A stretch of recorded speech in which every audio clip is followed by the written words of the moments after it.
This is Dr. S.D. Hess, And I am Dr. Ann Kirsch. and we are podcast on and off the spectrum. Tonight we're doing something a little bit different. Ann and I happen to be not in our usual places where we are doing the podcast together. We actually decided to go ahead and use our own technology because we needed to be in two separate places.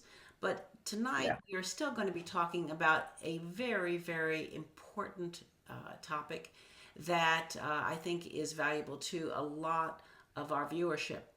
And that's the fact, Anne, that you and I read this wonderful article out of the most recent parenting magazine. And it was about how ADHD is easily misdiagnosed. And we were talking about different cases that you and I have had over the years. And there are several reasons that kids get misdiagnosed with attention deficit hyperactive disorder, both, well, there's actually three types of attention deficit disorder. They include inattentive, hyperactive, or what we call combined type, where kids have both a bit of interactivity, inattention, as well as hyperactivity. But part of the problem is that a lot of clinical teams do not recognize the reasons necessarily behind behaviors that present as a hyperactive child. And there is a large percentage of children who have been misdiagnosed and been consequently put on a regimen of medication as early as 4 or 5 years of age. That should never have happened. So I wanted to open this discussion tonight between you and myself and talk about our clinical experiences and what we have offered families who've come to us and helped them get somewhat redirected. Excellent. This is a really big topic. It began in the 70s when all of a sudden medicines started coming out. It was Ritalin at that time, and this was a magic pill. And it literally would last one day, as these medicines tend to do, About 10 and then hours, it's right? out of the system. And what I started noticing was that parents who had children who were completely normal, active boys and girls, um, didn't always listen in the classroom, had trouble with homework, just normal kids. All of a sudden, teachers were saying, and they were the ones that were driving this at that time, were saying, I think your child might be hyperactive and needs to have medication. And I got so many phone calls at that time about, is this true? You never said anything about this. As are my kids hyperactive? And I say, calm down, slow down. Let's meet as together with the parents. Their kids were not hyperactive. There's another category which you alluded to, which we call ADD, which is attention deficit disorder without the hyperactivity. And that means kids have trouble focusing on their schoolwork. It's difficult for them to focus in the classroom. My oldest child went to school in third grade with his best friend, his to-be best friend, and this child was super smart, and he could not sit still. They said to him, this was in an interesting school that did not promote medications. They said to him, we think it's all right for him. He paced back and forth. To pace in the back of the room, they explained to the kids that this was something that he needed to do in order to relax. And every kid understood.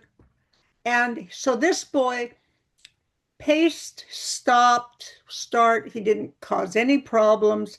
He got A's on everything because he could hear while he was moving. So it's this kinesthetic part of ADHD where if you're moving, a lot of kids feel this way, then you can hear what's going on around you better. You can listen in the classroom better. But of course, teachers it blew their mind. They didn't want to do that. They thought it would be too disruptive in most classrooms, whether they're public or private. So I was thinking about a child that I had, um, that I was able to be with when he was 3, and um, was in a play group in a mommy and me class that had a play group with interns. And this kid was in every other child's space and face. He would go right up to their faces and stare at them. They would back up, they would run away. This became a chasing game. This other little boy, he would chase after them, and they would say, no, no, no, go away. And he didn't hear the no, no, no. He saw the action. His mother said to me, we met. I said, we've got to meet. And she was lovely, and we met. And she said, I think he needs ADHD medication. This was now in the 90s. And I said, no, it was in the late 80s. And I said, I don't think so. I said, let's try a few things first. I said, what I'm seeing is that in order for your son to engage the other children, he has to get up really close to them. What that says to me is that he wants to participate. He wants to be friends and have friends, but I don't think he can see well. And she was astonished. And she said to me, what do you mean? You think he needs glasses?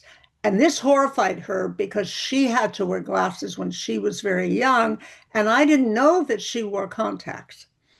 So I said, you know, glasses don't look the way they did when you were a kid. And a kid who, they probably put the worst glasses on. It was not a wealthy family.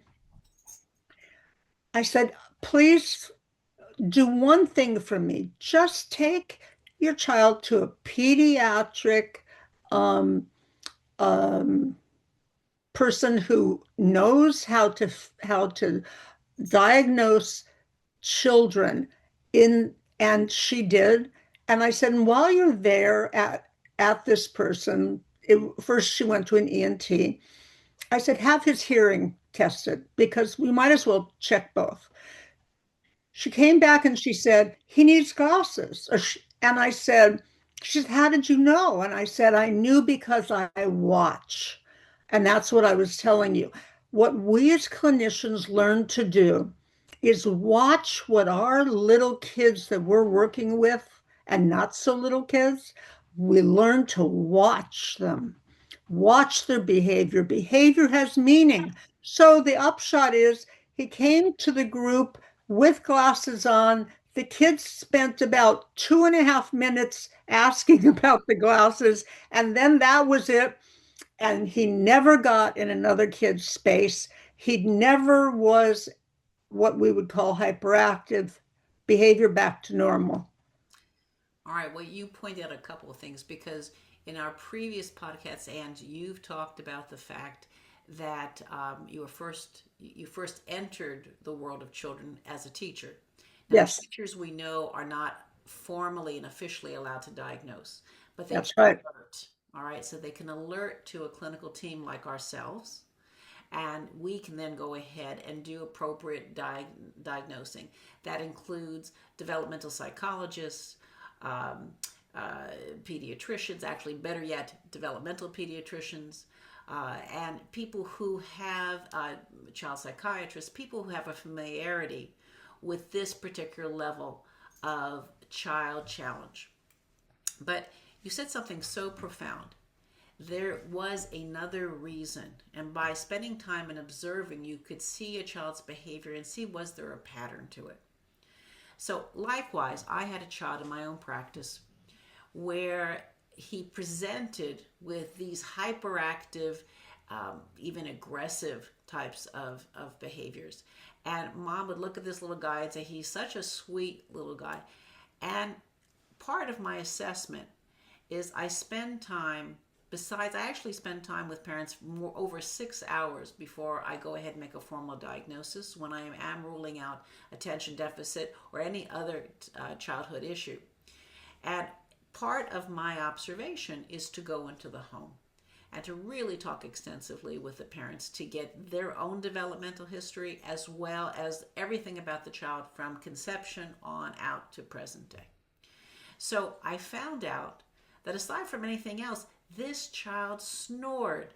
I mean, to the point where mom would say he makes the walls rattle. Well, he snored because under guidance and further examination, this little guy had terribly enlarged tonsils and adenoids. There And you so go. he was not sleeping properly. He had very poor sleep hygiene. And once parents saw and corrected this upper respiratory issue by going in and having the tonsils and adenoids removed, and then further going to a dentist where a dental palate spreader was able to be inserted and help spread the palate because his mouth actually was a little too small for his little face, Hmm. then what ended up happening is he slept well. Isn't that something? Once he slept well, again, exactly the same kind of results in terms of your case. This little boy suddenly became a model child. He could sit next to his teacher for hours on end. He loved stories. He didn't have to go into another child's space. He was able to relax. He was able to breathe. He was able to He hadn't been breathing He properly was before. able to breathe. There are many, many reasons that children's behaviors are what they are. Sometimes you truly do see developmental delays and they get diagnosed. And I go back to my assessment. For example, when I have parents who first give me their developmental history, I actually saw a child earlier today. We have both a mom and a dad who have the genetics of attention deficit disorder. Mom will present with difficulty with executive functioning. Dad has difficulty. He's one of those guys who paces. He has some hyperactivity. Now, both are very successful because they've chosen fields where they could move their Yeah, bodies. this is the boy I was talking about. Very successful in his field, and he moves. Removes. All right, so respecting the fact that that's the way that they learn.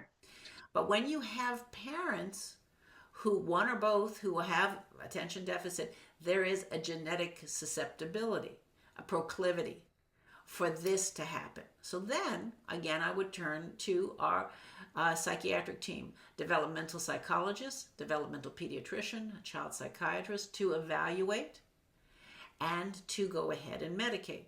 Because I do believe that really any MD could go ahead and offer medication. But I really choose when a parent asks for my suggestions, my preference is to go ahead and work with child psychiatrists who does this all the time. Yeah. Pediatricians tend to be wonderful, but unless they've been trained specifically in the area of attentional issues, hyperactive issues, they have a very wide scope of interactions that then and challenges with children that they have to attend to. They Hmm. can go ahead and give medications, but I rather would leave it to somebody who specializes in both the evaluations and certainly in the distribution of medications. Agreed. But I'll tell you something interesting. I often tell my families no child lives alone. And I think when you're talking about attention deficit disorder, it's really, really important to look at the whole family, not only just what I was talking about in terms of understanding the genetics of parents, but let's look at the family dynamics. You and I just talked about this case. I met with a wonderful family. This was a woman who herself admitted that she just did not know how to feed her family. It wasn't that she didn't love her kids. It wasn't that she wanted to not give them the best of foods, but she said she just was lost in the kitchen. She was herself raised by a single parent who did not know really the ins and outs of the kitchen, so she never learned these basic skills. It really wasn't that interesting until she realized she had to feed her kids. And so these kids didn't get basic proteins. They got a lot of carbs. No. They I got, they came home and they, devoured all the, the chips and sugars in the house. And by the way, when we know we give sugars to kids, all kinds of behaviors will spike. And so part of my work with this family, I said, let's remove any kind of question about attention deficit. I don't know yet, but I know what we got to do is we got to feed your family correctly. So my first work with this child was actually to say, my friend, we're going to put you to the side momentarily, and we're going to go ahead and spend time with mommy because she wants to learn how to cook. Dad kind of didn't have too much interest. Fair, okay. That was a relationship and an agreement between them. So mom and I worked out menus. We went to the grocery store together. We looked at different ingredients. We saw what was nutritious, what was protein filled, what was alternatives to protein that still provided the family with all different kinds of nutrients that suddenly began to show it in behaviors. The children began to relax. The children began to be fed differently. They began to present in class and with their peers differently. And we did something really important. The kids came home from school and they were starving. And so they would go in and like little locusts, they would grab and go after, as I mentioned, all the chips. So we had mom start preparing dinner at 4 o'clock in the afternoon when the kids arrived. And she started to feed them. And they ate till their fill. And suddenly they had the brain power and the capacity to do homework. And then they got their ability to do play and do games and so forth. So we changed the whole dynamic of the family first to really assess what was going on behind the behaviors. That's because behavior has meaning and you paid attention to the behavior. Exactly. And Exactly. it's my motto, as long as I have been in practice, is behavior has meaning Yes. because we have to learn whether we are teachers or we are um, therapists. If we're interacting with children in a way that can change how they behave, Mm. then it's our duty, if we make it that choice to interact with them as parents, as teachers, then I believe it's our duty to pay attention to who they are. Right. Pay attention. You did such a brilliant thing by helping that mom switch to 4 o'clock. Most people, I would guess, would never think of that because dinner's at 5:30. That's how I grew up. Dinner's at 5:30. Be in the house at 5:30. But that was a long time ago. Now, when kids need to eat, if they have food available, I always, with my children, would have in the refrigerator chopped up a bowl, clear bowl, with chopped up fruits, all kinds of fruits. It looks like gems to children. They love that. And bowls on the table and spoons, and they could help themselves. I do the same thing with vegetables in bite-sized pieces. And they could, when they came home, I put it out on the table. I didn't say anything. I just put it all out. Cut up cheese. And you know what they did? They sat down and did your version of dinner. And that meant because they were eating till they're full, which is so important that you don't cut off children when they're eating healthy food. Right. Let them eat until they're full. Healthy, normal children will not overeat. They will eat until they're not hungry. I also say to parents, have you ever watched a cat eat? They go and they come and they go and they come. You never have to worry. That's how children are. They Razors. eat fruit until they don't want fruit anymore. And then they go off and they're busy with other things. the other thing I think that that I thought of, and I would like you to talk about this, is how important it is to have exercise, be outside with the family, in your own backyard, playing with a sibling, with friends. I mean, however you see that. Do you see that as something that is necessary here? Well, children have to move, right? And Yeah, so when it's funny because it's again this big wide spectrum. If I see children who are moving too much, again, that's the alarming behavior stuff. If I see children not moving enough, and one of the very frightening reasons that you are also seeing an elevation of behaviors that are being misdiagnosed as attention deficit is the addiction to technology. there it is. There's too much screen time. So, aside from anything else, kids aren't going outside. Kids aren't moving their bodies. Kids are just can't wait to get home and eat with their bag of chips and sit in front of the screen.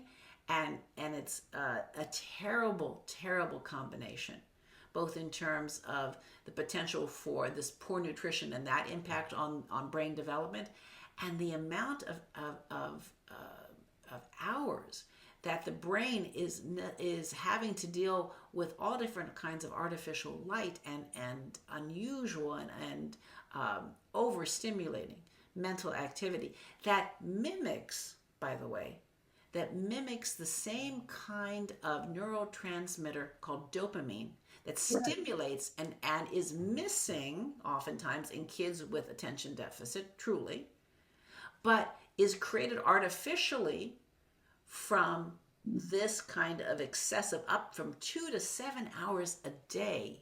And I'm probably grossly underestimating the average child today, certainly in the United States, and the effect on the brain and the craving for further dopamine hits Yes. that creates an artificial base for attention deficit. Mhm.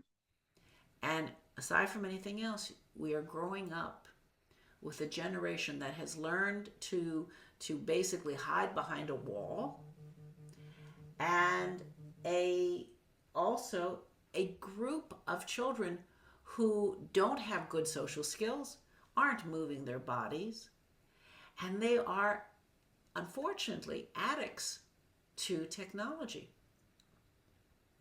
I, you know, I I was hoping you would go in that direction because it's all connected. And what we want people who are watching our podcast to understand is that all behavior that we see and we exhibit as human beings is connected. Mm. It's all connected. And our job, and it's a hard job, whether it's parenting, whether it's being a teacher, a therapist, whether it's just being a person moving through the world. Our job is to pay attention to what we see going on around us and figure out why it's happening. If someone bumps into you, if you're in New York, I'm not going to say LA because people aren't walking on the streets here. If you're in New York and you're walking down the street along with 1,000 other people at any given time, somebody is going to bump into you. The most interesting thing that I noticed and was stunned by was that people said, sorry, or they smiled.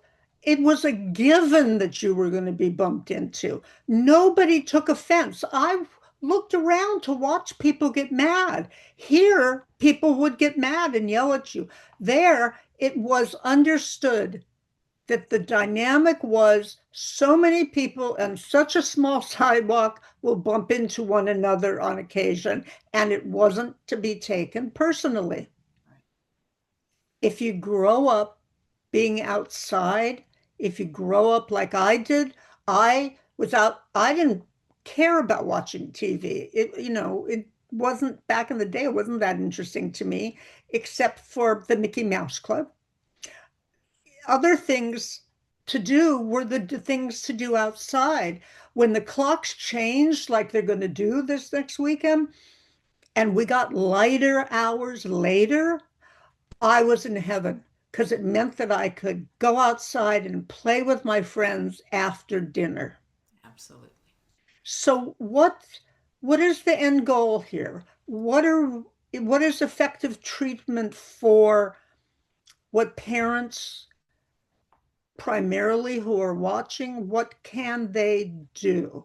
Well, I think, and we've been really, talking about various ways that behaviors can be misunderstood That's and labeled, mislabeled as attention deficit disorder. And what we've talked about today are several different categories of alternative considerations. Is mm, your child getting enough sleep? Do they see well enough? Is there an overuse of technology? Do they have the correct proteins in their diet? And each of these necessitate going ahead. And as you say, we have to observe our children. We have to listen to teachers who have sometimes, right on the ground floor knowledge of our kiddos during their most awake hours of their day. And then if we do have concerns, to make sure that your children are assessed properly, because there are definitive developmental delays that do need to have professional involvement. But you need to speak again to a clinical team, developmental psychologist, a developmental pediatrician, child psychiatrist, so that you get the correct diagnosis, the correct direction, and if necessary, to consider medication. And you earlier said also that schools are changing. Every once in a while, you mentioned a school, I think in the 70s and then again in the 90s, that allowed a child to move their bodies. They were a little bit more of a rarity then than they yes, are today. I think yes. schools are much more aware that children need to learn, sometimes in alternative manners, and that it doesn't mean even if your child does have a diagnosis of attention deficit, that it can't be directed and a child can't be successful despite the diagnosis. We just want to make That's sure that, huge that, it's, takeaway. that it's correct. It's so important. I think so too. So this has been a fun, different experience for I miss you on my side of the I screen. know, me too. But this works beautifully, and it's what we normally do with a third person. And So, we will again. In fact, we're going to have actually in the very near future a wonderful guest. His name is Taylor Cole, who didn't allow the diagnosis of attention deficit disorder to interfere with him becoming an exceptionally creative and successful person. We're going to hear his story in the next upcoming weeks. But in the meantime, this is Dr. Esty Hess. and again, I am Dr. Ann Kirsch. And this is On and Off the Spectrum. We want to thank you for joining us this evening. We also want to encourage you to listen to our podcast, subscribe, follow. But if you think that you have something to add and you'd like to be a guest, please reach out when we are sending out our notifications for the upcoming launch, which is now every Thursday. Please add your name, contact us, and we will certainly contact you back to see if you could join us on and Off the Spectrum. Until then, Yeah. we wish you a good night. Thank you so much, everyone.